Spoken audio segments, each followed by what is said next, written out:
हिरन। एक समुद्र के घाट पर एक लोमड़ी कई दिनों से रह रही थी। वह सभी जगह घूमने पर भी उसे अच्छा खाना ना मिलकर बहुत दिन हो गए थे। एक दिन वह लोमड़ी अच्छा मांस के लिए एक पास के जंगल में गई थी। उस जंगल में वह बहुत घूमी थी। आखिरकार में लोमड़ी को एक हिरन मिला। उसे अपने होशियारी से भोजन बनाने के लिए सोचने लगी। इतने में ही वह हिरन लोमड़ी के पास आकर कहने लगी, दोस्त, मैं आपको कभी भी इस जंगल में नहीं देखी थी और तुम कहाँ रहते हो? ऐसे बेगुनाही से पूछी। इधर मेरे वाले कोई भी नहीं है, इसलिए मैं पास के समुद्र के घाट में रहता हूँ। ऐसे लोमड़ी ने जवाब दिया। क्या समुद्री घाट?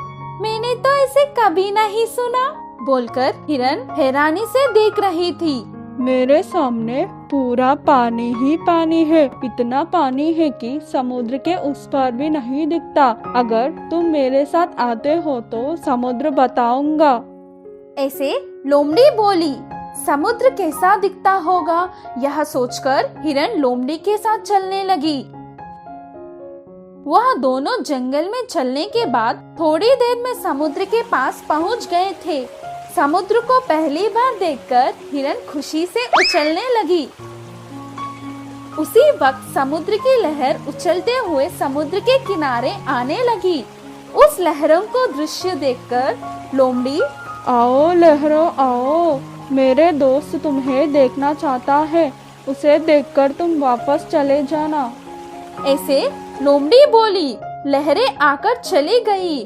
जैसे लोमड़ी ने कहा वैसे होने पर हिरन आश्चर्यचकित हो गया। लहरों, तुम ऐसे ही आते रहो, मैं और मेरा दोस्त तब तक बात करते रहेंगे। वैसे लोमड़ी हिरन से बात करने लगी। लहरें आने लगी और जाने लगी। लोमड़ी और हिरन बहुत देर तक बात करने लगे। थोड़ी देर बाद हिरन, तुम्हारे अधिकार में रहने वाले समुद्र को देखकर मुझे बहुत खुशी मिली। उसमें एक बार नहाने का मन हो रहा है, मैं जा सकती हूँ क्या? वैसे पूछने लगी हिरन। उसी समय का इंतजार करते हुए लोमड़ी जाने के लिए बोली। समुद्र में हिरन जाने लगी।